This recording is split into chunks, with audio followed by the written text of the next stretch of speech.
the boss is sitting, stunning everything in sight. Whether it's in the bloodline or corporate, walk me out there, laid a big smile, no handcuffed by officers. Hold on, wait, Hold I up. think they lost the script. We got some shooters. Pow. It's off the hip. Yeah. Oh, chilling at the head of the table where the boss is sitting, stunning everything in sight. Whether it's in the bloodline or corporate, walk me out there, ain't a big smile, no handcuffed by officers. Hold on, wait, I think they lost the script. We got some shooters. Pow. It's off the hip. Chillin' at the head of the table where the bosses sit, stunning everything in sight. Whether it's in the bloodline or corporate, walk me out the arena, big smile, no handcuffed by officers. Hold on, wait, I think they lost. Ladies and gentlemen, my name is HD. The motherfucking king. And today we bring to you Unwelcome Your Thoughts Off the Hip.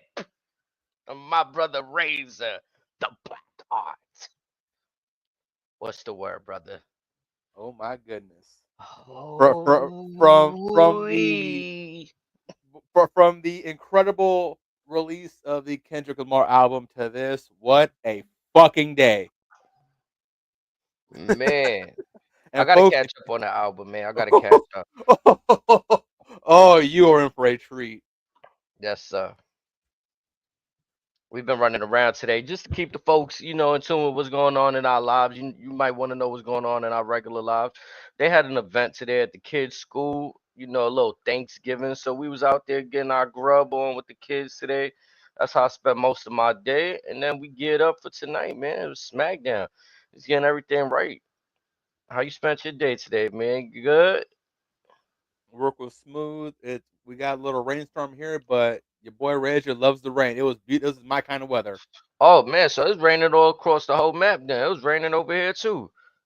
We needed. We was in some kind of weird drought, some water drought. Hasn't rained in a while over here, and man, last 2 days have been raining. So that's a It has plus been over here. amazing.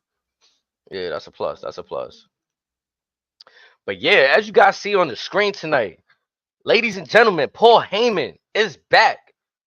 If you're wondering why CM Punk is staying down Roman Reigns, he is the 5th member for the Bloodline at War Games. Now, before we even get to that, it seems like they really gave us that suspenseful moment between this whole thing from last week, from the phone call being dropped to this week. I love the shock factor. I didn't think we were gonna get the reveal of the 5th member this soon. When's the PLEs next week? It is in 2 weeks. 2 weeks? Isn't The end it's of the just the month. 30th? Okay, so it'll be a week from tomorrow. Yep. No, yeah. Yep. So a week from tomorrow. And I thought they would have gave us the 5th member at the PLE. I'm gonna be honest. So again, I'm not mad. I love the shock factor in this. As I told you off air, it was a bit telling to me. Now I'm not trying to nitpick complain. I'm just saying how I felt, right? Chat. I thought I was gonna hear Brock Lesnar's music. I'm not gonna lie to y'all. I think a lot of us were. And that's just me being selfish because of the matchup, like you were saying, box office, the matchups, the powerhouse, the things we would have seen, crazy. The original Paul Heyman, one of the original Paul Heyman guys, the guy that created an entire movement, for lack of a better term. Like I said, this man is the definition of box office. He was dubbed the next big thing for good damn reason. But also, for what it's worth, we all kind of anticipated this earlier in the year. If there's going to be a close second, it is this man right here. It is Mr. Pepsi Man. Oh yeah, we definitely. I think we've seen this as a safe, close second. And like you said, there's been tie-ins. It hasn't been too far back where we seen Paul Heyman tell CM Punk, "Save me," and we're referencing to when Paul Heyman was still standing side by side with Solo and Bloodline, or what was the Bloodline 2.0 forming right before our very eyes. That man was being held hostage. Fuck you mean? He was being held hostage, and he told CM Punk to save him. So again, that's why I say it could have been a selfish me wanting Brock for the matchups. The story's there in place. This isn't like, oh, they pulled CM Punk's name out of a hat. No, this very well makes sense to me. Now, in terms Also, of go ahead. also, real quick, there's also one thing. When Heyman was being held hostage by Solo, he told him, CM Punk is the one person I asked our tribal chief to stay away from at all times. This is the one man that, out of respect for me and for what I've done with your family over the years, do this one for me. Give me this solid right now. That man is off limits. And I can't wait to see why. Like, I mean, I feel like I got bits and pieces as to why he would say those things, but I'm also intrigued to see them finally incorporate Paul Heyman guys together like this, right? Like we've seen them do it with Brock and with Roman, but I feel like even then we didn't really get much of why things were happening the way they happened. It just happened. Kind of like I kind of remember one time Paul Heyman flipping sides in the middle of that. Like he was one moment about to leave Roman and then he left Brock again. You know what I'm saying? This is gonna potentially give you one of those moments And with this, similar to what we saw with Taker passing the reins off to Bray Wyatt, rest in peace, to John Cena passing the reins to Cody. This is gonna be one of those moments. So we are in for a treat, and hopefully this isn't the end of this program between these two. and again, I want to just dive into it because this is the hottest topic. I feel like everybody's talking about this, and who are we to break tradition? We covering the hottest things going on in professional wrestling. We covering almost everything, but we got to talk about what's fresh off the press, fresh to close the show. And I think, listen, we got Bronson Reed on the other side. I think Seth Rollins is going to blow this War Games matchup. He doesn't have anything slated. He doesn't have a match for War Games. But I the two guys he hates the most are gonna be in the match with the third guy that he hates more than anything itself. And then right, and then the Bronson Reed shit, it doesn't hold as much weight to me because yeah, he beat up Seth Rollins, gave him 6 tsunamis, put him on the shelf for a week, for a few weeks. But that's wrestling, right? Like that happens in the world of wrestling, right? Like people put he already beat Bronson Reed their first match. Bronson Reed only beat him the second match because of Solo. So I would think like yeah, Seth would Bronson want beat the to brakes off of Roman last week. say that Off again. of Roman, Bronson beat the brakes off of Roman fucking Reigns last week. So No, and this is what I'm saying. I think I'm Seth is sorry gonna for the want to attack language. Bronson. Oh no, bring it, bring it. I'm telling you, like this Amateurs, episode we got love me firing Heyman. all cylinders right now. I think Seth Rollins is gonna ultimately like whatever give Bronson Reed a curb stomp, but I think he's gonna attack CM Punk, and maybe we get that stare down between him and Roman. But so I think like it's too many components in there, like you said, it's too many components that Seth Rollins is at odds with in that match. For some, in my mind, for something for him to not be included, I'll be very surprised if This man is going to be foaming at the mouth. You're going to have the entire whoever is going to be at the PLE as far as the talent, they're all going to be pinning his door inside his dress so he can't get out. They're going to bar his windows in. This man's going to be foaming at the mouth, breaking everything. Kind of put this man in a stretcher suit. I'm telling you, because and oh man, that's another thing. It's like you got everybody else. Seth Rollins just sat there on Raw and told Sami Zayn he's not trying to build up Roman Reigns. So I feel like that gives even more ammunition to the Roman the situation. tyrant. Yeah, like he feels very passionately about. And also, did you see Seth Rollins on the Pivot podcast? I did. Now I found Chad. Shout out to the pivot, Ryan Clark and them boys. You know what I'm saying? Um, I think it was a very good take that I took from that. Maybe I'm looking into too much into what Seth Rollins was saying, but he did say, "I haven't done too well as a baby face." He's not in his natural element. Like I said, there's a certain group of people that are better suited when they're strolling down the dark side. This man wants to be a prick to everybody. He wants to be hated. Like And I again, this think we've kind of this touched time a on couple that. years ago, this man was essentially the Joker, Yeah, I mean and we've touched on that. He's trolled a lot he's telling against folks, Cody. yeah, against anybody. Think about it, and it's Yeah, like, so, I thought that was very interesting that Cody said that because now I've been paying attention to his demeanor for the last whatever about a year, like you said. Ever since, matter of fact, the helping Cody Rhodes at WrestleMania, I want to say ever since that moment, he kind of was on that troll timing because he trolled Roman Reigns, which okay, everybody was okay with it because they wanted to see him dethroned. But everything else before and after that, he's kind of trolled people, like we said with Cody Rhodes. He wore the polka dots. How much of a with Roman, oof, he wore the very outfit that he hit him with the chair shot heard around the world. But as far as his demeanor, Scarface said it best: "The eyes, Chico, they never lie." man? I agree with you there, Amethyst.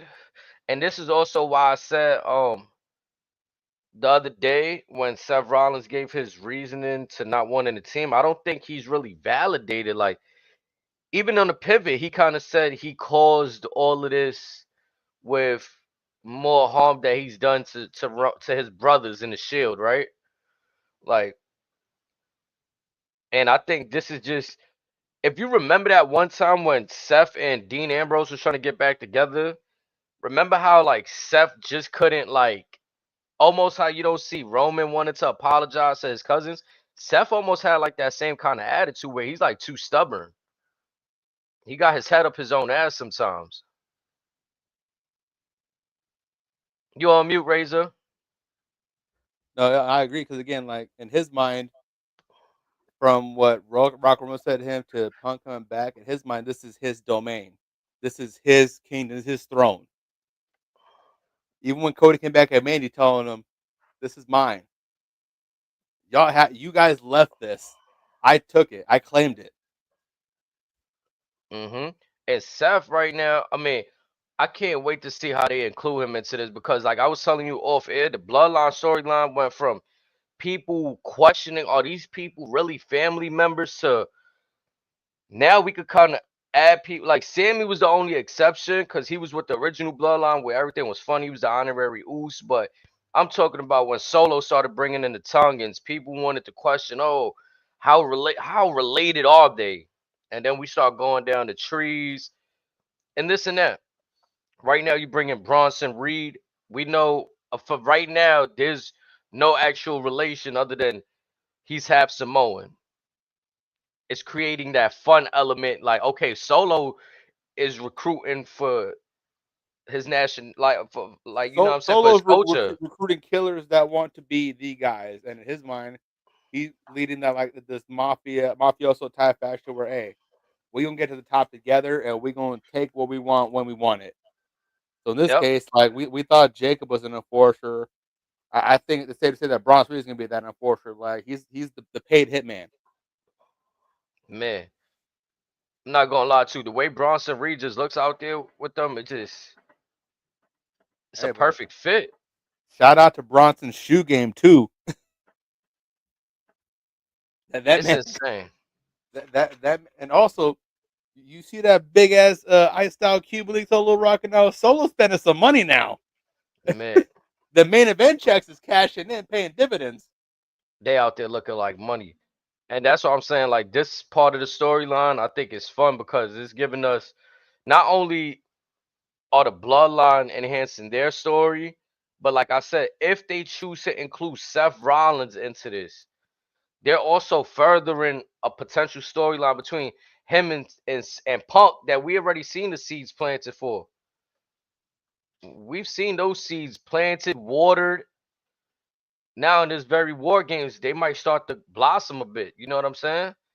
And that's coming out the bloodline storyline. Like it's so much that this storyline is given, and I'm for the ride. Like you say your words, I'm here for the ride. I'm here for all of it, man. I'm here for all the chaos because, And like I said, this is adding so many layers to stories that we didn't think needed much more, and it's gonna make everything else that much more special. and this is no disrespect to any other storyline. I just feel like this is the main dish. Everything else going on is the icing on top. You give And me a little bit of the bloodline in the beginning and end, got me. the I don't know why Fatu clan is telling the rest of the locker room, "Hey, step up. I'm opening and closing both shows. What's happening?" Yup. And getting sprinkles throughout the show, which you see only like a very few of the talent get, like, you know, to transition over to our opening match. You know what I'm saying? We got Bianca versus Blair Davenport, Bianca Belair versus Blair Davenport versus Chelsea Green to advance in the tournament for the United States Women's Championship.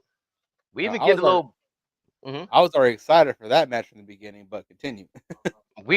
My point is, like, you see how we saw about the bloodline getting sprinkles during that match. And it happened last week also where we see Bianca and Jade getting attacked backstage. During that match, though, we get that like visual of Jade being put through that windshield. It Man, was it was crazy. It was like, wow. And you know who we know who did it. We didn't get no clues. There weren't no traces as, that but the lead the way. if you've been keeping up with what's been going on, all Who things done it? all things point to Liv and Raquel. And look, man, I'm now that moment right there, that backstage segment got me more intrigued to see more of them. I'm not gonna lie. You don't think that are you not considering the other elephant in the room?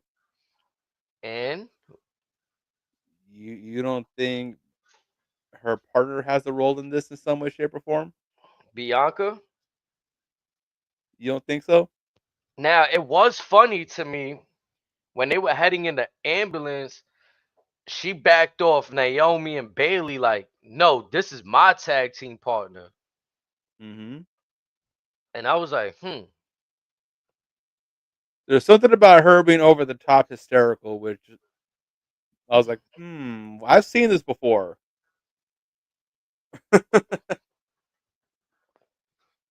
it could have very much been a ploy because she kind of threw the match away, like, and that could be like an excuse, like, oh well, I even left the match to check on you.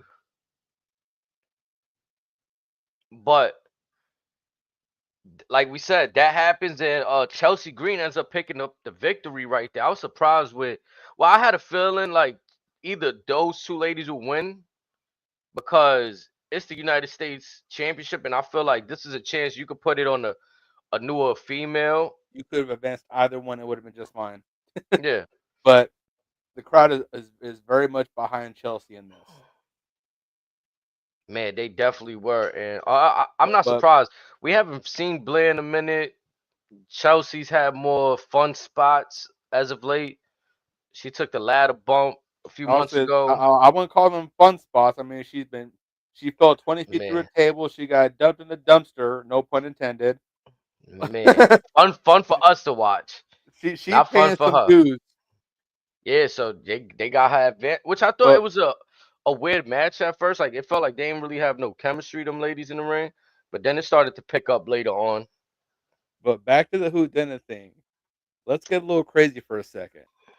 As I let me posture myself real quick. Could you imagine if this is how we reintroduce the queen?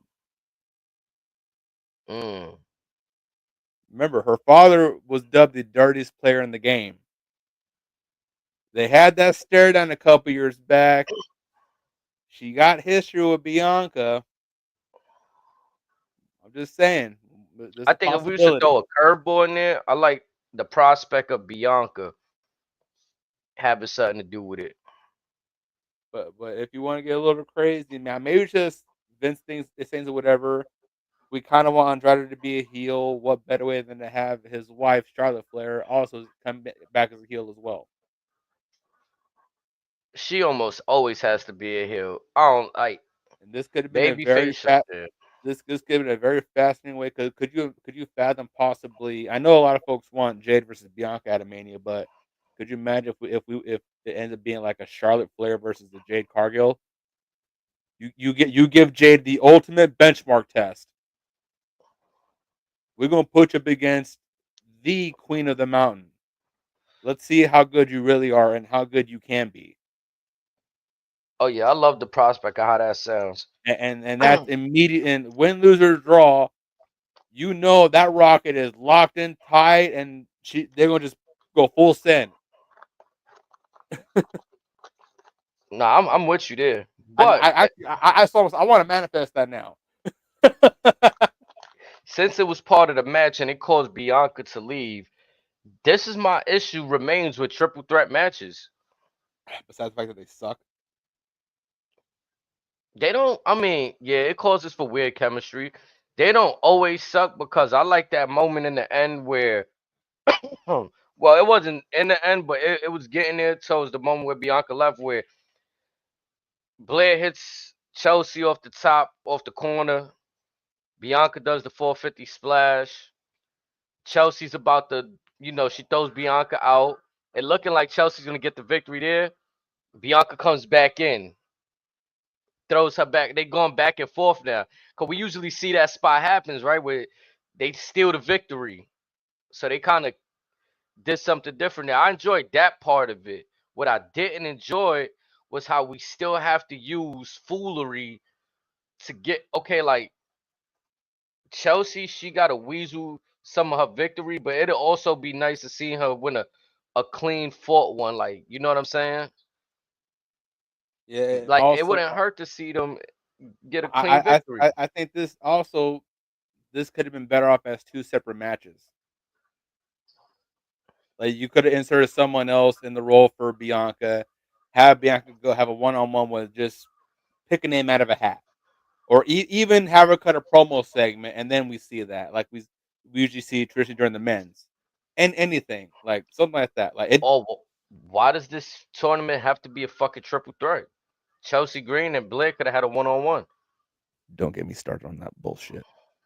And that's what I'm saying. Like, what is it that bad that if Chelsea Green and Blair have a one-on-one, that Chelsea wins either clean or in a different weasel way? Also, on the topic of this tournament, do you find it odd that it's only women on the SmackDown roster?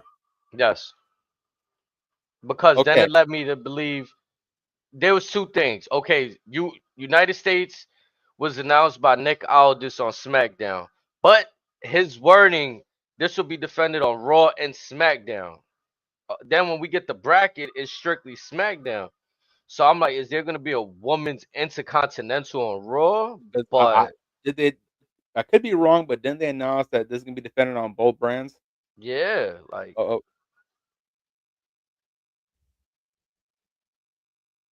so I'm telling you, this is what I say. Hunter got a little bit of Vince in him. I mean, and for the women's battle royal, we throw all the tag team females in there. Don't get me started on that. I finally burnt that out of my head. Why you want to make me go back down that road again? This is as bad as 2019 Otis.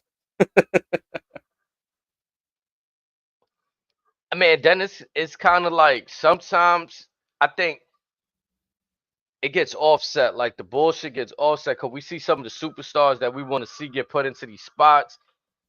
Chelsea Green, like you said, she's favored with the fans, so the fans enjoy seeing her pick up that victory. You know what I'm saying? But do we need the triple threat? A whole tournament? Hell, Hell why can't no, I, you don't need him at all. How many have we seen this year? Tournament or no tournament? It would be fun if each different match was its own stipulate. Like, okay, in the video game in WWE 2K25, if you have a tournament, you could randomize each match to be a different match stipulation. One triple threat match could be a table match, or one triple threat match could be a regular normals match. Give me something different if you want to give me all of that. Also, when to start being no DQ? Well, I think from my memory, it's always been no DQ, but they've played with it more now. Lazy They've booking. even the count out thing. It's kind of like nobody gets counted out, no DQ. Now, it'd be a little bit better if they incorporate something that Ring of Honor kind of used to do with a lot of their matches, or even in Japan, a lot of matches, all matches, you get a 20 count out of the ring. If you do that for triple threats, something make it a little different. Yeah, it's just like in these triple threat matches, it's kind of like almost anything goes in pinfall or submission inside the ring, which is again why I feel like each of these and Jade was supposed to be in another match for this. She's supposed to be on in one of these matches, isn't she? Yeah, next week. But again, Why even it's, put them? Why even like you said? Why even put Jade and Bianca in this tournament?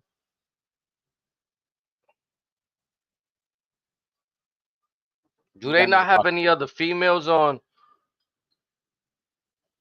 SmackDown right now? Like, I mean, they just let go Indy Hartwell, I guess. Like, Well, again, like I said, Charlotte's on her way back. She posted something on her Twitter this week. Again, like I said, this could have been a way to introduce her in this beef, put her in the tournament. I don't know. It could be her, could be Shotzi. I, I don't expect Becky back until the Rumble.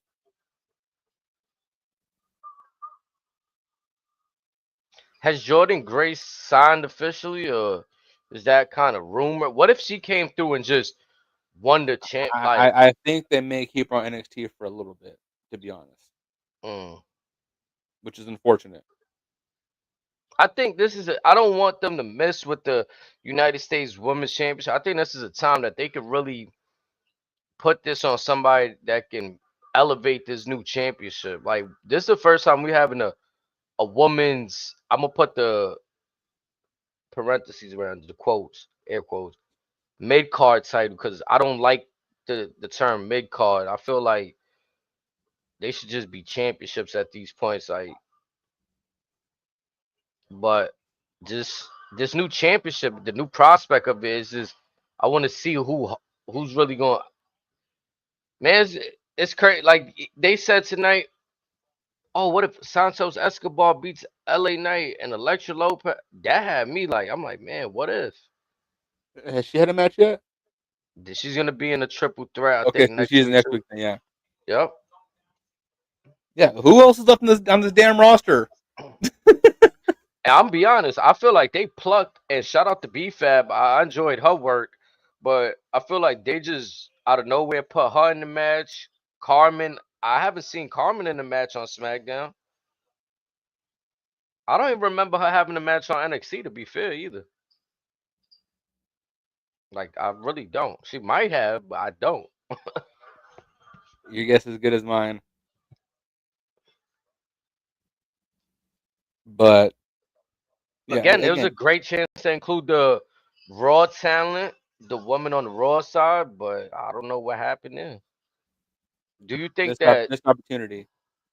do you think like in years past, remember how there'll be like a SmackDown team and a Raw team? Do you feel like it's still divided like that, or there's It some needs to be cohesiveness? like what we touched on, and something that you guys will see very soon, or if it's not already up on YouTube right now. The topic of brand warfare. That's gonna be the next one up. They got to keep out. That should be out tomorrow. Yeah, good. But again, I'm a big proponent of it can work. You just gotta let it do its thing. There may be times where It may run a little stale at time to times, but it will pick back up. Just like with most program we see today, there's times in between some of the bigger shows where you can see where they're gonna pump the brakes, let everyone get their rest, figure out okay, what's the next move that could generate the most profit, and just go from there. Mm-hmm. And especially with the women on all three respective brands, I feel there needs to be some sense of brand allegiance and brand warfare. Because I feel like in the case of the women's championship, Jade and Bianca, they kind of use them in a way that's a little bit weird to me. Like, I thought the idea was to get them to get Jade ready, and I feel like they've been just enhancing the championships, which that's not a problem. And they've also just been adding to other stories like we've been seeing with Nia Jax and now with Liv and Raquel. But I mean, as far as making it feel like, oh, there's something leading up to, it's kind of random. So I hope that doesn't happen with the United States Championship where like, oh, it could be defended on Raw and SmackDown, but now we see this championship really just over here on SmackDown for A year and a half, and then it'll be on Raw for maybe 2 months, if that. Unless it's involved in a draft trade, it'll just stay on one show. Which again, I'm not mad at it if you're consistent with the carousel of who's next in line. that's what's important to me. Like them adding metaphor girls, Lash Legend, Jakar Jackson. I thought that was important to me because y'all, I forgot NXT tag teams could compete for this championship. Hmm. Whoa, like I haven't And seen they that in a almost won while. too. So like if they could continue to do that type of vibe going forward and remind us like, oh yeah, no, okay, somebody from SmackDown already had a chance at this championship. It's Raw. Somebody from like you know what I'm saying? Like you said, the carousel competitors, it makes sense. Then we shall be fine with that right there. But I'm happy with Chelsea Green picking up the W right there. Speaking of the United States, then we transition over to the LA Knight and Oh, one last thing about Chelsea Green advancing. The Garden about to go crazy if she's in that final. mm, Like you're gonna be able to hear them go crazy from your apartment complex. I can promise you that. man, If she wins. Chelsea, she's become. I mean, listen, she could very much go all the way too. Like I And it's see all her, rightfully earned. I could see her doing it, having It's, that fairy tale, so to speak, route to the championship, where she might have not been the favorite to win, but but each way she she's found a the way. crowd's favorite. Yeah, she found a way. LA Knight versus Santos Escobar. I had a feeling Santos wasn't going to win the match, but I'm always like, what if, like, I'm waiting for that moment that LA Knight loses. I'm not going to lie because I think it's going to set a different tone going forward for things. But it got to be done off, like, you see how he's having these matches against, it's like the US Open where he just random. I want him to drop it like that, not against somebody he's in a feud with because then they're going to go back and forth. But in his case, where he's got funk with just about everybody that's in that division, who do you drop it to? I thought Uh, Santos would have been good tonight. And Shinsuke, the way Shinsuke kind of interrupted, I I mean, thought that would have been good to get them into something. now should they put the belt back on Shinsuke? How would you feel about it? I hate to say this, only if he rebrands the United States Championship. You read my mind. You read my mind like a fucking book. Only if. The Because I don't think, Japanese Heavyweight Championship. yeah, because I don't think I want to see him walk around with the United States Championship and say what? Do And what? remember, like I told you, United States. January 1st, he's gonna be in Japan. Mm. for competing for Noah. And so can you imagine if he has Deadbeat Gold in there? Yeah, I Also, think also for me being a selfish bastard, whoever's good they had him with the violin, either the girl, whatever, bring them back. Give us that intro again, that was 'cause- classic. or even Ogre with the guitar. And I guess I gotta be patient. When we seen Shinsuke last week, what I said, well, I hope he continued with this character arc that he was doing. Now I'm still on the fence about the face paint. Yeah, I don't know. It's a bit like it's Now I weird because you wasn't doing it with that like that last arc I you mean was doing. I mean much like Asuka, he's a very big fan of Keiji Muto, the Great Muta. So with him being in that, I don't know if you've seen that match he had on Noah, where he was part of one of Keiji Muto's last matches for his career. There is a kayfabe theory or storyline theory that he essentially took the Great Muta spears, and now this could be a whole new stage, much like how we saw Asuka revert back to her Japanese role as Kana, like this villainous demon almost like character. Mm. So that could be it again, but just give us more. The way he interrupted, the lights went out, the video package came up. But then it's something about like the character itself. When I've seen him in the ring, I know it's not designed for us to love that Shinsuke, but if it doesn't even feel cool as a heel. If you know what I'm trying to say, Mm. like you said, like you still not sold on it, and I think I feel the same way. Like it's just something about it that I'm not on board with. I'm cool with the video package stuff. I'm cool with that. The face paint stuff, not so much. Like That might take a minute to grow on everybody. yeah. But again, as long as we're seeing more of him, I'm sure it could work. Shinsuke's a very creative individual, so and he'll make it work. So how you feel about like LA Knight title run, him just doing stuff like this? Like you think this program with Shinsuke is gonna like do anything for this like to help his run? I think he's been dead in the water since he beat Logan Paul in Cleveland. And I'm gonna be I'm being honest. Dead in the water. I hate to say this too, but I mean it's only been a few weeks, but what I felt like is seeming to happen.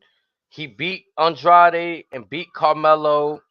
Andrade lost his speed championship to Dragon Lee. Carmelo is in backstage segments getting pushed by Cody Rhodes. Not only pushed, I'll get to that later on, but that man got swept off his feet like love at first sight, landed on some whatever equipment. Like Cody Rhodes punked him. I'll get to that later in the evening. But back to the U.S. title picture. This is how I would have laid it out. Much like how we want for the women's belt, or whatever, or just in any title traditionally, you have Ellen versus Mello in a 2 out of 3 falls, and you have Mello go over. The belt should be on Mello. That's just my It opinion. should. Either him or Andrade, but preferably put it on Mello. We see what was done for Braun, but again, just for me, the way I would set stuff up, especially since we've had Mello in these best of whatever series, make the 2 out of 3 falls his stipulation. Remember back in the days, everyone like the Hardys, Edgecrest had the ladders, Dudley's had the tables, Kurt Angle, Benoit had the submission stuff. Bring back the 2 out of 3 fall stuff because that was kind of the thing in Mexico back in the day, and Melo beat one of the top guys from Mexico in that very stipulation. So he could say that that's his match. That'd be perfect for him. He's got the Man. stamina for it. He's got the toolbox for it. Yeah, I think LA Knights that like you saying the belt should be on Carmelo. I'm in agreement with that. I thought the point of that would have been to like, help put over Carmelo. nah, I guess we still riding strong on LA Knight, and I fuck with LA Knight. Like I like him. He nice on the mic, but it's just these don't feel like big money matches. The only one that felt like something was that triple threat match, and it's because of the hard work Andrade and Carmelo put leading Mhm. into that. And they did all the work. I mean, all LA Knight did was shot himself, and he's starting to miss that move a little more frequently now. He does a lot of high risk moves, and remember I was telling you about his finisher too. The be like it's something about how now I get it. It's easy to do on everybody, but it's one of those like you got to have a real good seller, somebody that could take the move and make it look good. And Otherwise, this guy's there that can do it, but again, he needs something else. yeah, it's just something else. The, the setup don't after a hard fought a hard fought match, and then I just see him go for the BFT. It just feel like something else is missing. Like or maybe like they always say, the good old slow it down, right? He needs a submission hold. He can add that. Give him like the $1 million dream. Give him the camel clutch, something like that, to where it's physically imposing, and just let that be his new thing. And like what you said with Ambrose, I remember we speaking on LA Knight's finisher before. Like you said with Ambrose, he had that other one where It he'll was hook very him. very similar. Yeah, that front bulldog. Yeah. So I mean, I mean, again, it don't feel like big money matches, and LA Knight is somebody that I felt like he was riding high on that, like when he was in that program with Bray Wyatt, when he was talking to the Undertaker, cut his promo, even with the Roman Reigns stuff, like You saw glimpses of, okay, maybe he can be one of them dudes, and then you see everything else. It's like, well, these guys that we named previously, they can get something out of anybody. LA Knight seems like you gotta work to his style when it should be the other way around. and 'Cause- unfortunately, in ring wise, to me, from what I see, all the other guys that we named, they got their bread and butter. They got their go-to moves. He's still incorporating, figuring things out, adding things, subtracting things. And I want somebody that's just he's not sticking to a set repertoire. Hmm. Like I said, we know what you can do. Just stick to whatever. I mean, shit. Hogan had 3 moves. Cena had 5. How now? Brock has 2. Roman's got 2. Now, how much is it his fault? Like, cause I think he's a natural better heel, and I feel like they got him as like a tweener right now, or like a face. Like when he was cooking up as a heel, the fans got behind him, started saying yeah. But if you really remember when he was cooking up at that time, coming up, gaining the popularity, he was heel in my eyes.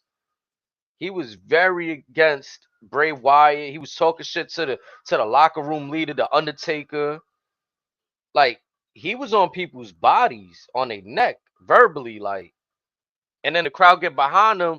So I feel like WWE positions him to where he got to be a face, and they do that to a lot of people, and Because it kind of he kills got that. that Like, catchphrase. mm-hmm. If he's not if he's not really doing I mean, he's done some like that his whole career and all that, but it's just Fact of like, life, dummy, yeah. And that's what I'm saying. Like, we done watch this guy work. Like, he can. I feel like right now he's in a routine. Right, but it's all specific, but just right now with this U.S. belt. also one of the greatest heels of all time, in my opinion. JBL kind of said it best. What's the best way to get a heel to be an actual heel? No merchandise. That's the easiest way to make people hate him. But if LA just stops selling merch, that's probably a big chunk of his finances right there. I'm not gonna lie, he might have the worst custom belt design too. Like, you just fucking just put LA on the straps. Like, So that's crazy. so bad. And I get it. It's being and different. we've seen some bad ones over the years. That shit just screams laziness a little bit. Like, Like, damn, we ain't even care about changing the actual design of the. We just gonna slap the logo on the print. You know what I'm saying? Like,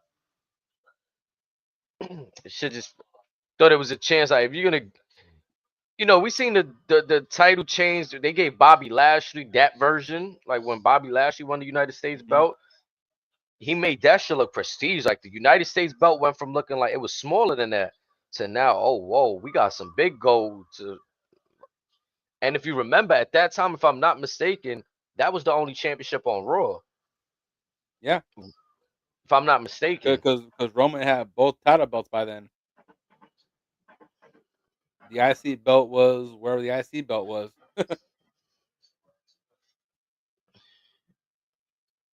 So yeah, I mean, I don't know. For me, the United States belt and LA Knight are both in a weird spot because I hate to admit it. I feel like Logan Paul, people can say what they want. To me, he put a lot of recognition on that championship.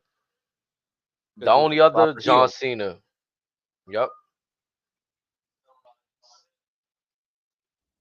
And I'm glad you said that because Logan Paul put recognition on the championship as a heel and as a He face. gave it the Brock treatment Yeah, only as a for the big money matches. all the faces that hold this championship is kind of like. I mean, like I even remember Austin Theory holding even though it was not good, but Austin Theory's a more memorable United States champion to me. I didn't mind his run. It had moments. It should have been more than what it was. Hmm. But yeah, like I feel like I'm gonna remember this LA Knight first stretch as like, damn, bro, you were kind of like the insert to other people's rivalry. Like it kind of feels like they didn't have nothing for you. So damn, let's just okay. 1 week he's gonna fight Carmelo. 1 week he's gonna fight Andrade. Which is fine, but then what? Right, but they're doing that in the midst of these two already being 2-2 against each other. Like in the midst and like or whatever they and were, the one and world one. and the Like world wanted to see quote unquote game 7.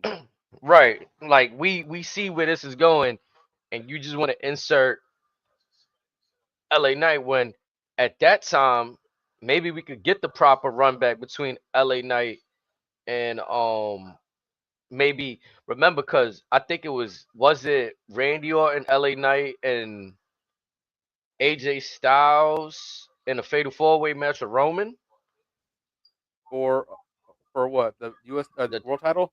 for the world title of like I want to say a year ago. Yes, and you also and also recently might have been Mandy. You had Randy KO and LNF for the U.S. belt. Right, so you could get the proper individual like LA Knight could be like, nah, now I got the belt. Y'all gotta come see me. Like, you know what I'm saying? And we could get those because all of those other matches we seen were like we said fatal four way, triple threats. They had multiple components in it. Like he could have really built a resume. Not I mean, not saying I want to see Randy Orton fall clean to LA Knight, but I'm saying maybe Kevin Owens could have fell. You know what I'm saying? This beef we got with KO and Randy. Could you imagine if you had the U.S. belt on the line on with it as well? Man. At this stage in the game, like right now, yeah, it would have been crazy. It would have been better than what Logan Paul and Cody did. Maybe not in ring wise because Logan's a little gifted athletically. Like he's able to put on a show surprisingly. But Kevin is too with different ways though. You know what I'm saying? Like they both, but it's just like Logan just looks better because he's a celebrity coming off YouTube and the shock value of him doing. But the story of Kevin Owens coming in with a United States Championship against Cody, and they both got to put the titles on the line. Man, But if not Mello, I think we both know who should be in contention for the U.S. belt.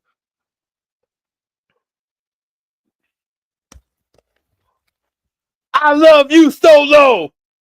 which I'm surprised. I'm glad you mentioned that. I'm surprised when the Tongans had the tag team championships, they didn't have Jacob go get the United States Championship.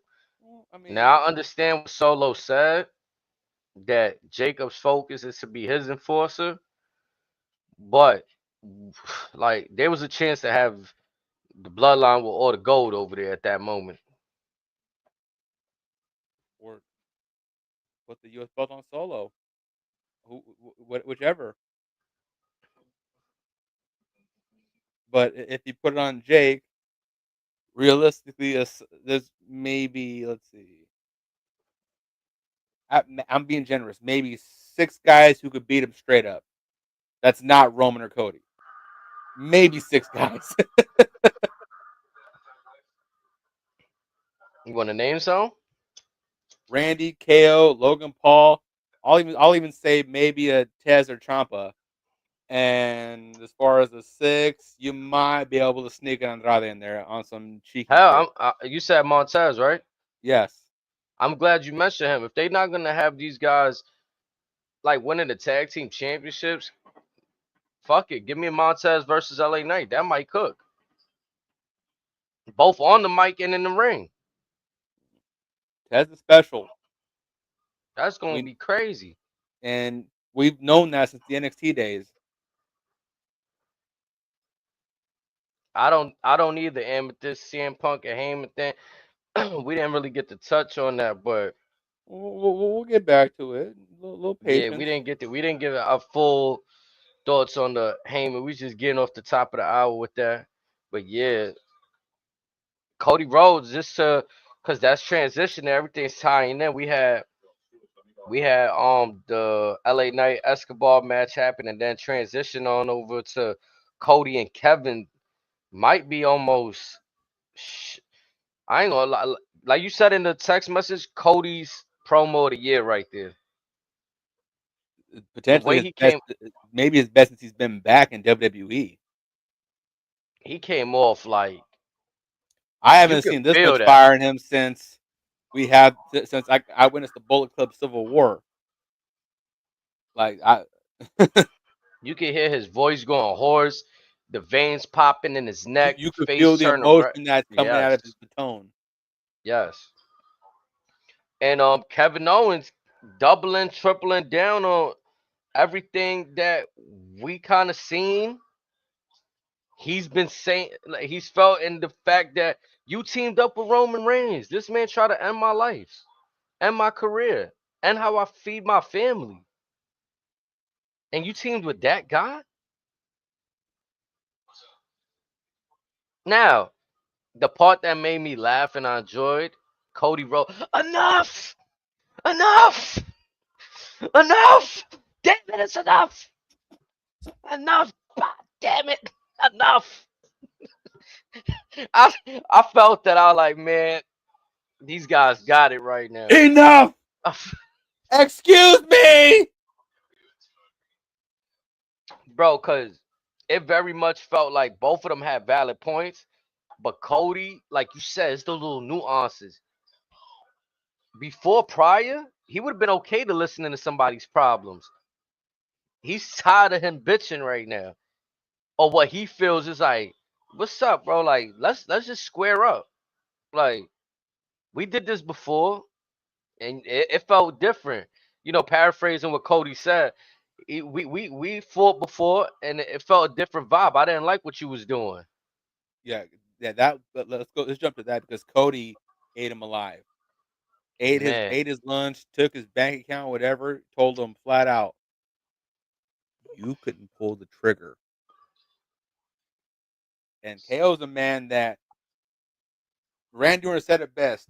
He would RKO his own grandmother for the world title. Hell, KO would power drive his own wife and kids for the world title. Like this man is not shy about pulling the trigger, and you knew that got under the skin. And you can see on KO's face. You know what I can do. Do you know what I'm capable of? Do you know what the fuck I am? mm. Now the question is, when do they run it? I don't. Let's see. We got the Do two you think organized it would it be matches. for the championship, or would this just be a fade like a Oh no, Cody, he'll be stupid to throw the belt up. And honestly, if this is how we get the belt off of Cody, I wouldn't mind. I wouldn't care if KO was the transitional champion. It wouldn't bother me in the slightest Mm. because it keeps KO in that mix. Like, hey, we know he's one of them dudes. We know he can go in the ring. We know he's virtually on most occasions untouchable on the mic. Let him cook for a minute. That way, it builds everything else up because Rock Roman doesn't need a belt. Cody Roman 3, in theory, doesn't need the belt. Cody Rock doesn't need the belt, even though Rock wants the belt. Let Nah, KO yeah, I'm at the. let KO crash out with the belt with the goal for a little bit. I It think it it'll be first too for like the whole because WWE think on about it. Could SmackDown. you imagine if Solo dethrones Kevin Owens? Mm. If Randy dethrones Kevin Owens? If John Cena dethrones Kevin Owens for number 17? These are possibilities. It is, and Cody, like you said, it wouldn't hurt if he puts himself in a vulnerable position, almost like what Gunther did when he's kind of underestimating. Cody could just be doing too much. Like now, you becoming the aggressor, and that's something we haven't seen out of him. We've mainly seen Cody either on the chase on the goal or he's on the defense. And low, Never Cody the Killer. right?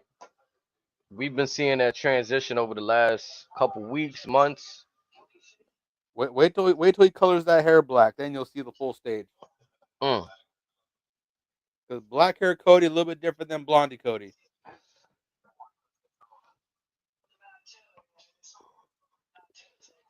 It's damn near like But Anakin Skywalker becoming Darth Vader. did they announce that they're gonna have their one-on match at Survivor Nothing's Series? nothing's been confirmed yet.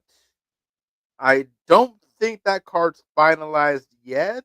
But if you were to throw in there last minute, again, wouldn't be mad at it. If we want us to wait till the Chamber or Rumble, even maybe, or even oh no, I know they're teased for Saturday night's main event. That's the main event. And what's that? A few weeks after? What? That's in about 3 weeks, maybe a month. Okay, they're gonna do the women's finals there too Yeah, for the United States and Championship. potentially Gunther and Priest. Mm. So this is gonna look like a real star-studded Saturday night main event too. And can you imagine if again this is at the Garden. The Garden's been known to have some historic changes out of nowhere.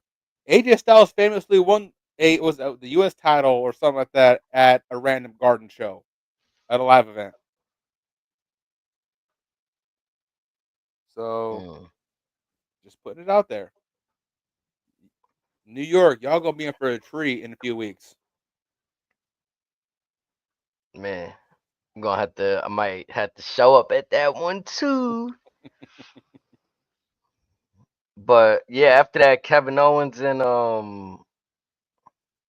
Cody Rhodes segment, we get Naomi and Bailey versus Candice and Tiffany. I'm gonna be honest, I didn't even watch that match. I walked Now, off. the match itself it was fine. Again, they're trying to speed up the build for the women's War Games match, obviously. That's why I walked off. What I did enjoy was at the end, in the usual shenanigans, Liv and Raquel came out. Raquel, I forget who she clocked. Rhea comes out, sprinting with a 40-yard dash with the kendo stick. Liv standing there like she's about to fucking piss her pants because she's like, what the fuck's in her hand? And she bails out. And when I tell you that when Rhea tagged Raquel with the kendo stick, I thought she broke Raquel's ribs by the way she connected. She had Mm. all her force and then some in that one initial swing.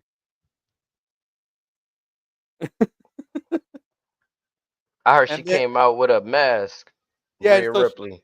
she's got one of them face shields or whatever, the hard plastic ones That that looks like Cody that Rip Hamilton wore in the NBA Rip. type shit. Okay.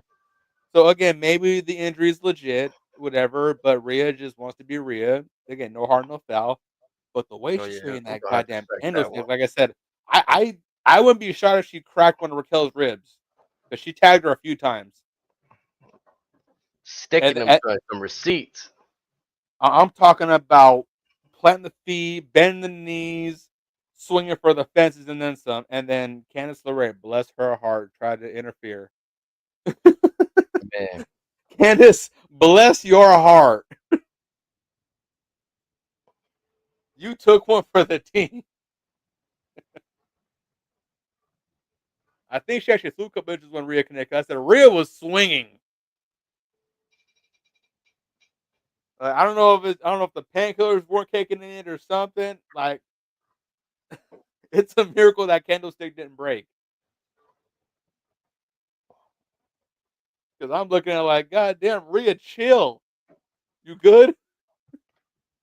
Yes, I missed that one. And Uh, I also missed the next match too, because I had to go step out get some food. The Montez and Champa, but I was able to see some highlights of that. I wish this match would have been a picture in picture, to be honest, because when I saw that this match was on the card, I was ecstatic for this one because this you can't get a more perfect matchup with these two. Like we say, styles make fights. This you put this on a PLE any time of the year, you're looking at a guaranteed show stealer with these two. The chemistry is out of this world. They're both not afraid to get their hands dirty, get a little physical, and even the finish was surprising as hell because as Ciampa's going for Willow's bell, that his version of a power driver, so to speak, Tez kind of counters with the flip and essentially gets a sneaky roll up on him. 1, 2, 3. I kind And of like then how both these tag teams are at a crossroads.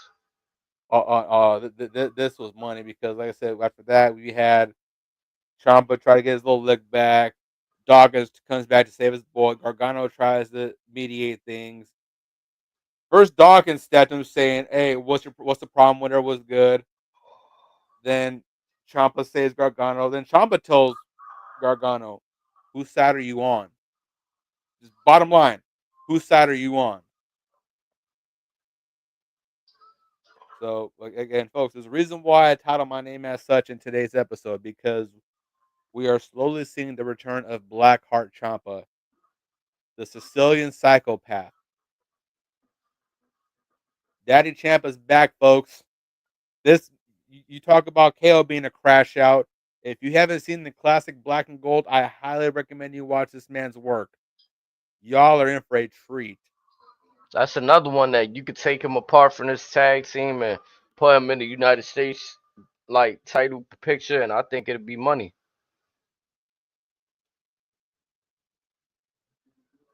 Beyond a shadow of a doubt. And then we start gearing up towards the final words of the evening, the final segment. Let's go into that locker room conversation first. Yes, Because there's a lot to dissect from just a few short words between the four of them. When was the last time Roman Reigns said he doesn't have a plan for a retaliation? right. Sammy's like, so what's the plan, Roman? I don't know. Defeated, and then But was it before or after when we could try Seth Rollins one more time? Roman looks no, it like was before. Yeah, yeah. So I believe it was Jay asked that we can try Seth one more time. Roman looks at him like, "The fuck you just say?" Sammy says we can try Cody. That really got his blood going at that point. But I thought it was very interesting when he said, "I'm past that." So like, what does that necessarily mean? Because he has your gold. But even when Roman said, "If we die, we die," I asked everyone goes around the table, "Are you in?" Sammy was a little reluctant in that. he looked a little like, whoa, like y'all about to go down there, like. I thought that was like fire though, like, cause that was moments right after Roman was kind of like, I don't know, and he's leading the troops into what's about to be war games. You know what I'm saying? He's letting them know, like, all right, look, we might not have a fifth member. I don't know what to do, but right now it's four of us. But we a family. We going down swinging if we have to. Yeah. And this is a rare side of Roman that we haven't seen probably since the Shield days. And that's what makes me feel like that's what I enjoy about the tribal chief, Roman Reigns. He's staying true to his character. Like, even though we're like, he's being positioned to be babyface, and he's not like being too babyface. He's still like But in killer mode and God mode. what I find funny more than anything about this entire program with them is much like Jay had touched on it once upon a time, but more recently what Seth and Solo have touched on. The man can't swallow his pride. So is he being sincere or is this all an act? We don't know. For all we know, Roman has yet to apologize Jey Uso. He has yet to apologize to Sami Zayn. He has yet to apologize to Jimmy Uso. And even Solo called him out on it. Like, you can't let shit go. You got to be the dude. Cody touched on it. Seth touched on it ad nauseum. Yet here we are. We get to a commercial break, then we get Bloodline Solo Sokoa music, Bloodline 2.0 coming down to the ring before he can even say a word. Roman comes out. Bloodline, original Bloodline comes out. They march down to the ring. Solo said some interesting things to them. He said he loves Roman still. He loves all four of them. And that all of them together could take over the WWE. But he also let them know they have no choice because they have no fifth and they have no wise man. That was the kicker right there. Again, Solo, you got a bad habit, my friend. That every time you invoke someone's name, they appear to bite you in the ass. Then we hear, Ladies and gentlemen, gentlemen, man, it was so good he had to come out and say it again. Ladies and gentlemen, my my name name, is Paul. Paul Heyman. Now, for a visual, if you guys didn't get to see, this is how the man is looking these days. Mm, OG looking fresh to death. mm. He ain't been that tan since 1998. And he came out very slight. There was a different swagger to Paul Heyman, confidence wise, because usually he's like the humble wise man, right? Like even against another adversary, he's not really talking slick. He might throw a little jabs here and there, but against this bloodline, even with Jacob Fatu standing there, he came out like there's gonna be a fifth member for this team. Cue up CM Punk's music. Mm. Let me cue my throat for to get my little Jim Cornette on. Chat, I apologize. Like Mussolini. Man, bro, listen. Paul Heyman's a genius. We knew once we heard that, ladies and gentlemen, everybody Something was except coming. everybody except that guy behind Paul Heyman right there was gonna be happy. That place was going nuts. But look, now that we here at this point, something about me feel like Paul Heyman's not with Roman right now. He might have gotten CM Punk to join, but he might have even let CM Punk under false pretenses. Just Paul Heyman coming back with too much confidence, too much sauce. So, I feel like so what? something's up. So he's running rogue with the final boss It can be.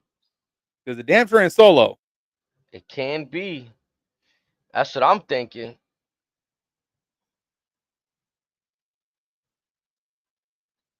This man just came back as the number one babyface in WWE right now. You want to make him the most hated man again already? I get it. It's vintage Paul Heyman. That's kind of been his thing over the years, but damn.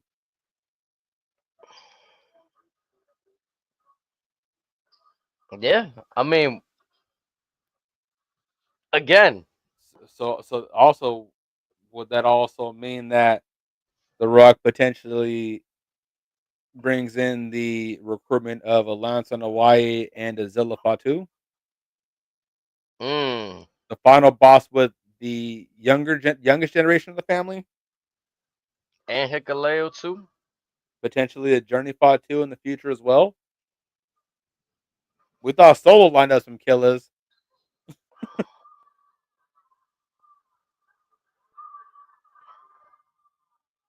Yeah, I mean that's what I feel like. I feel like it can be, unless if it's not that Paul Heyman is ready to level up Roman once again. But what I'm thinking about what's happening at War Games is Seth Rollins is gonna cost this version of the Bloodline, the OG Bloodline, the victory.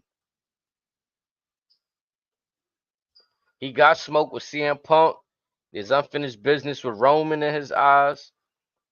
People forget Rock got beef with Punk. That's one of the beefs from before Punk left, if I'm not mistaken.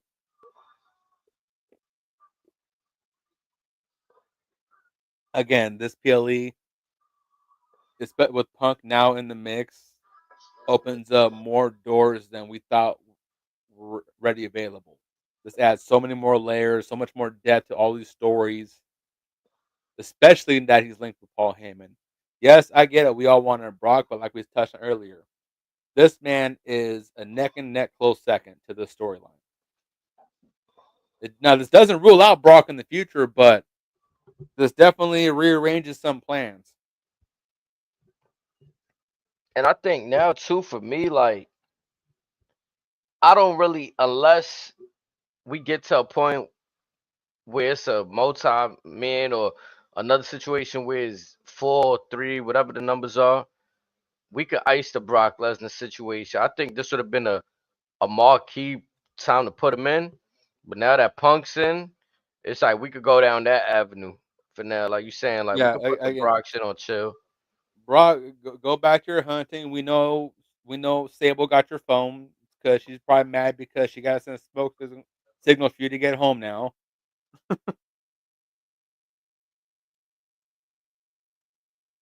But again, like I said, I have no problem with this whatsoever. It's also interesting to see, like, you know what I mean? Like, I don't think they'll include Drew McIntyre in this, but it's like the fact they bring CM Punk back before Drew is like, okay, well, I wasn't even thinking about that just yet. To be honest, could you imagine him crashing the end of the War Games match and just crash out on Punk again? That'd be kind of funny. yeah, I mean, like, I really think something's gonna like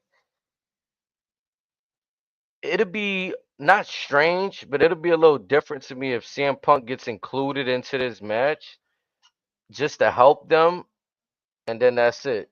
Nothing really happens with the other stuff he got going on Raw Now, with Seth, with I, Drew.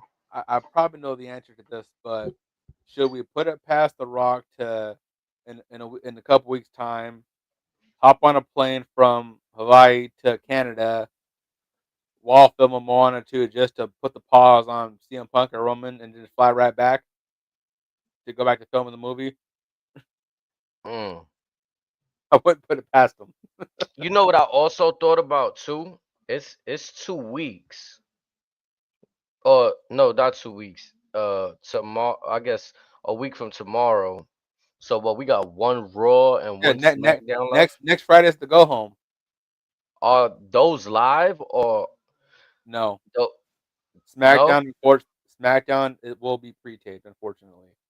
And what about Raw? Is Raw gonna be live? Raw should be live.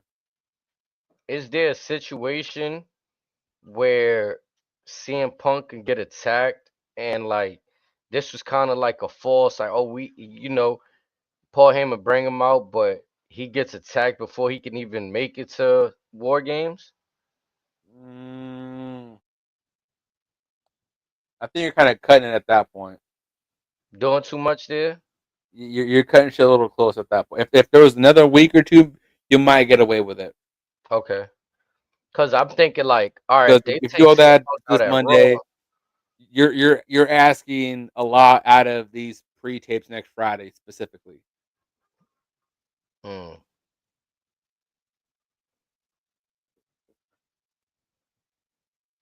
But again, the men's War Games match was already interesting beforehand, and with the inclusion of Pepsi Phil, in the words of the great Jim Ross, business has certainly picked up.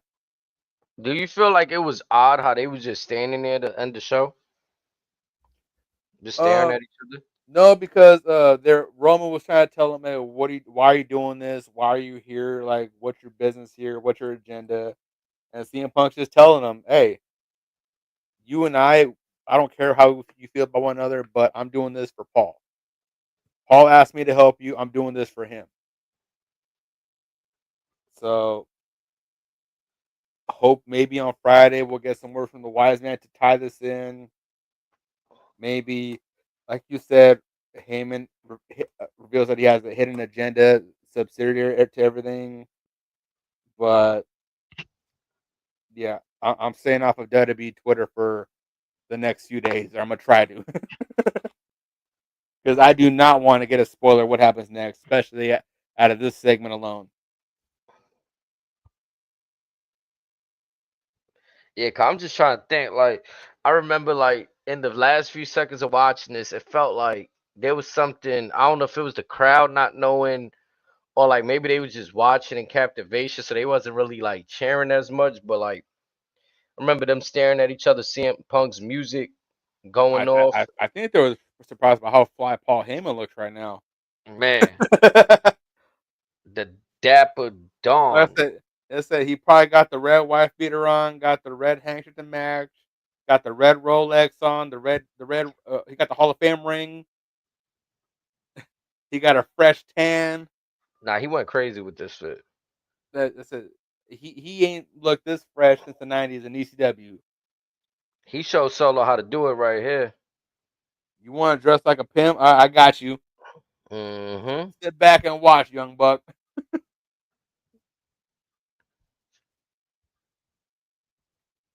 But again, pre-tape or not, the go home CM Punk show. told Roman, "I'm here to save your ass." I think he did. I think I like no funny shit though. I think I did hear him say that. Like that was the funny shit. I thought like cause I'm looking at them and I could hear through the TV a little bit. So I did hear Roman say his part and then but again they wasn't saying it to the mic, so it's whatever the camera picked up. And I'm surprised Paul was completely unfazed by their obvious tension.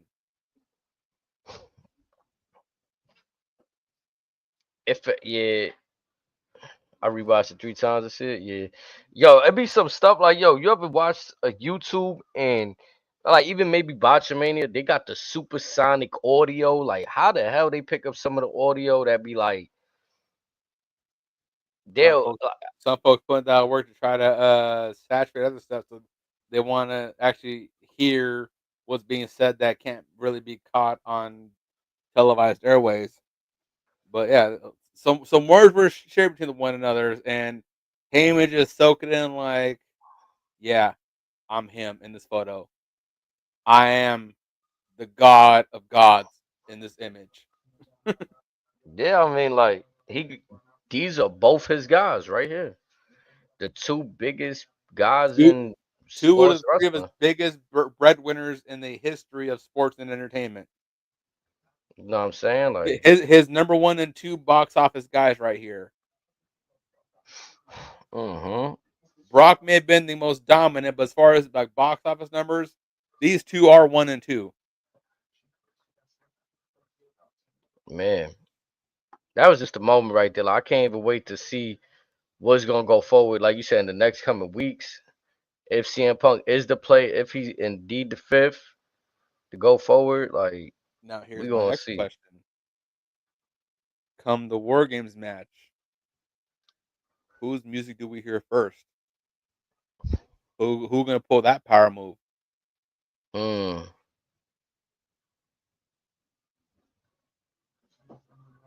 That's a good one right there, to be honest, because it's like I remember the last time Bloodline was in the war game, Roman kind of had control over who was Or going out. So does he start himself off? even the last PLE was a Crown Jewel where we had the Roman's music hit, then Jay's. Mm-hmm.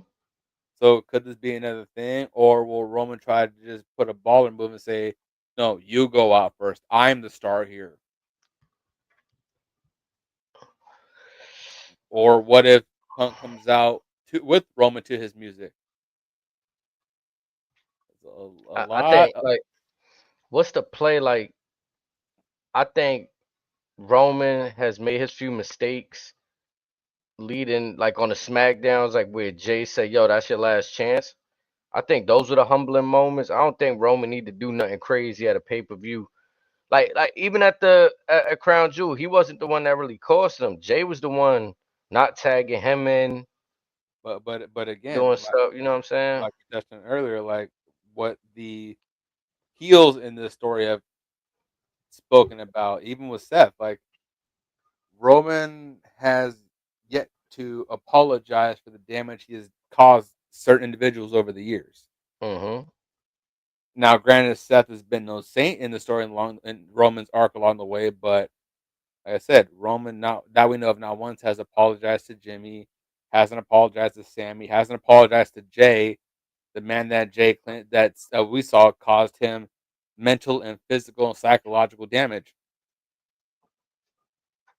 Like, if you really want to dissect shit, it's what Roman has done to the family is what turned Jay into the crash out Jay that we see, into this wild side of Man Event Jay. So the same guy that was an absolute monster against Braun Breaker, like that is a byproduct of the damage that Roman has done to him.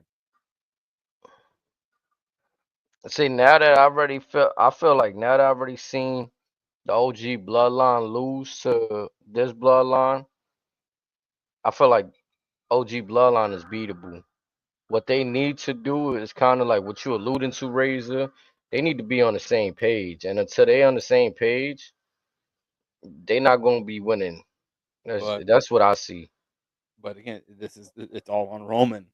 No matter which way you want to look at it, Roman's gonna have to swallow his pride, and I don't think anybody believes that he's capable of doing that because, in the way he sees it, all the work he's put in these last 10 years to his 4-year title reign, it's all for a reason, and therefore it's all instantly justified. And that's what people, everybody could agree to disagree. Because I feel like two wrongs don't make a right. Because I Mm-hmm. agree, like he do gotta own up to a lot of the shit he done did. But at the same time, they kind of want to be there for him. Like Jimmy came back for Roman when Roman ain't have nobody. But also, it's like you you pissed me off once, I'm gone. No Hmm. questions asked. But again, like still, like all Jay ever wanted was, for lack of a better term, the acknowledgement. Like, yeah, you did a lot for me. You were there for me. You held it down while I was gone. I mean, yeah, Roman said, "I'm proud of you" when he won the IC belt, but even Jay smelt the bullshit. Like, no, that's forced. You're saying that because you have to say it, not because you're genuinely sincere about it. Now, Jimmy's probably a little more forgiving, and same with Sammy because it's one of those.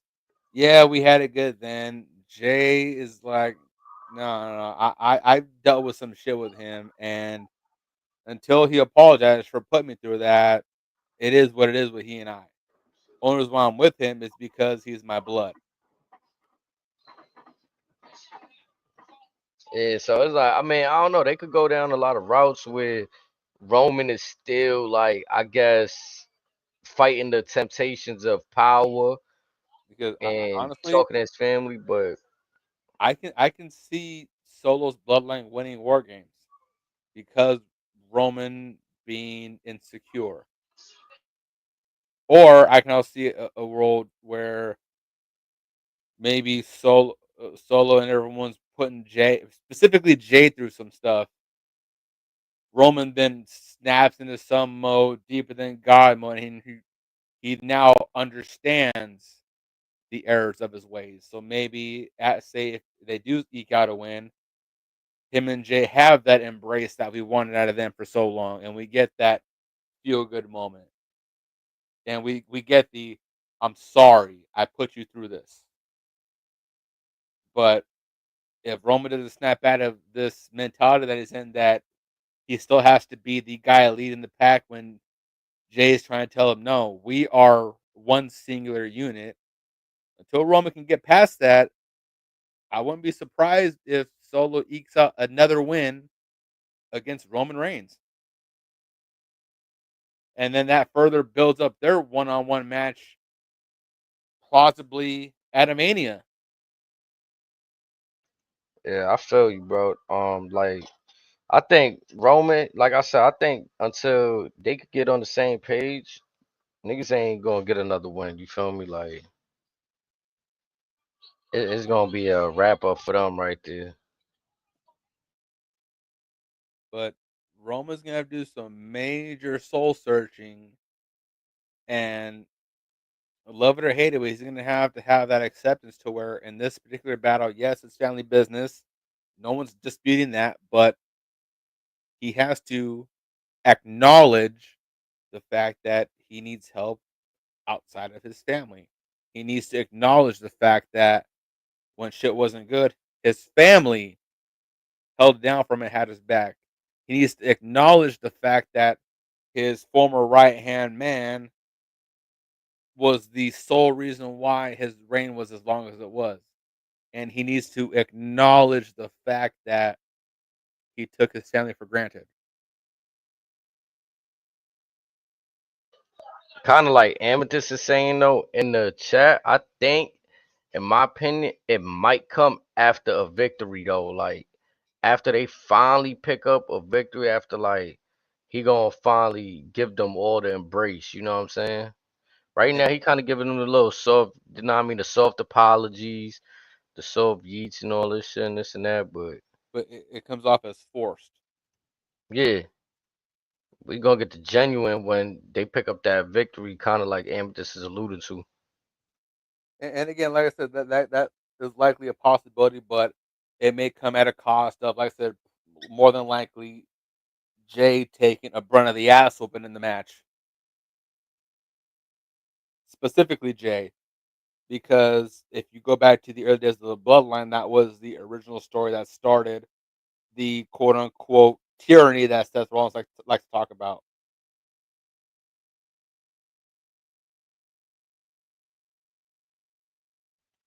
But it's all about when do they want to get there? Cause I feel like at the next War Games, OG Bloodline, like I said, I think in my eyes, there's gonna be a lot of chicanery at play.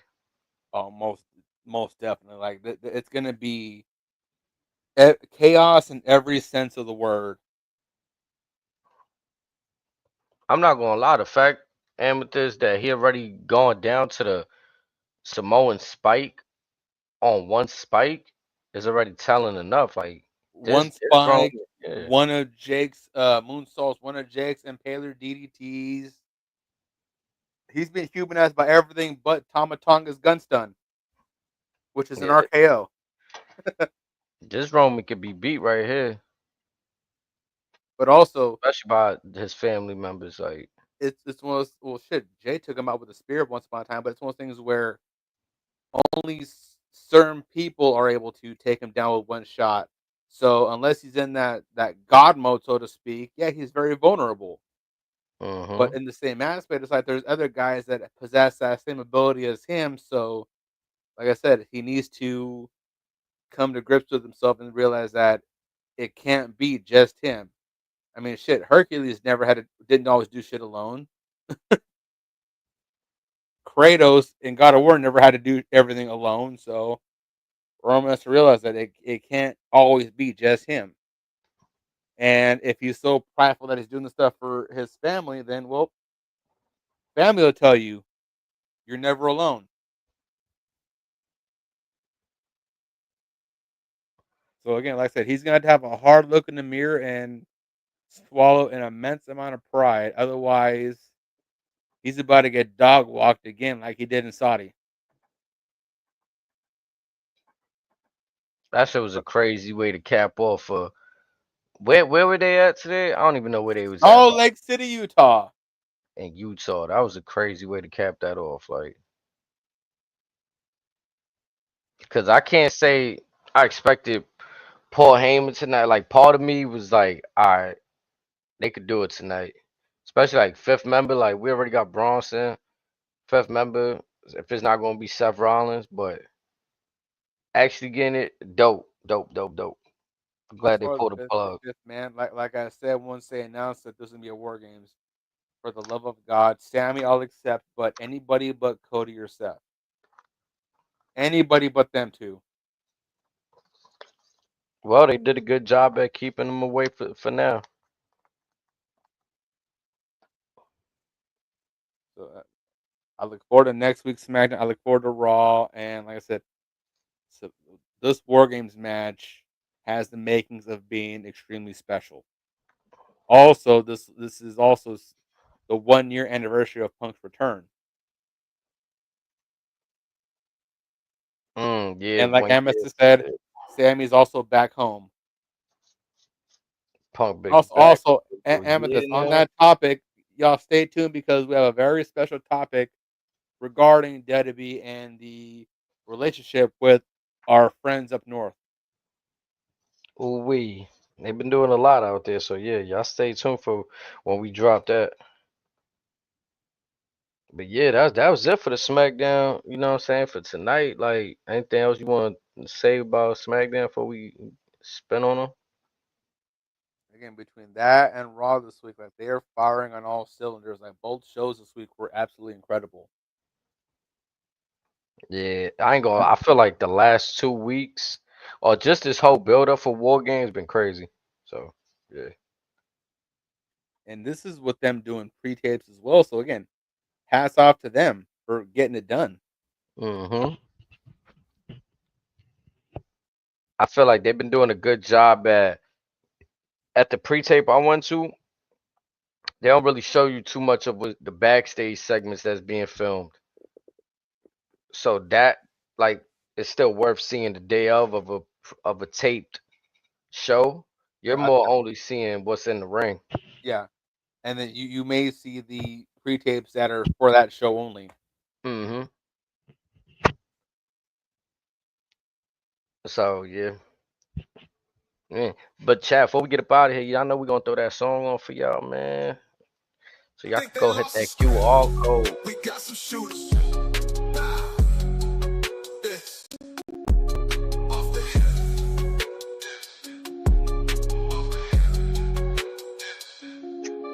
Off the hip.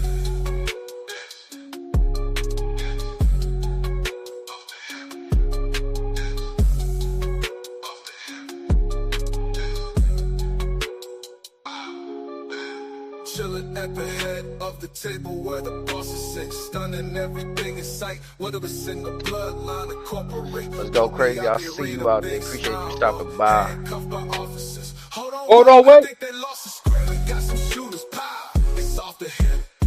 We got some shooters, pow. Bow. It's off the hip. Chilling at the head of the table where the bosses sit, stunning everything in sight. Whether it's in the bloodline or corporate. Walk me out the arena, big smile, low. Handcuffed by officers. Hold on, wait. I think they lost the script. Don't forget to pull up on my brother Razor right there. Y'all see his @ name right there. Go follow him on Twitter, on Twitch, Off the hip. all that On good shit. TikTok. all that, everywhere. Chilling at the head of the table where the bosses sit, stunning everything in sight. Whether it's in the bloodline or corporate. Walk me out the arena, big smile, low. Handcuffed by officers. Hold on.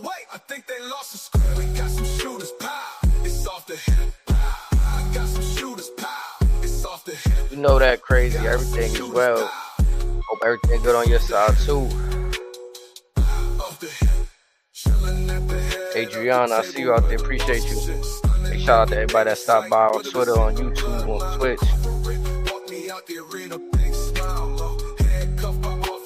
Hold on, wait, I think they lost the script. Walk me out the arena, big smile, low. Handcuffed by officers. Hold on, wait, I think they lost the script. If y'all into basketball, next time y'all see me stream, probably in the next 15 minutes or so, y'all should be seeing me out here shooting some hoops on NBA 2K.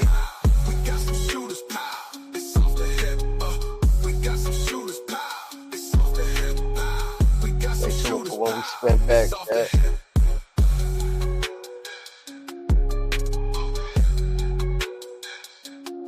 That QR code take you right to the song.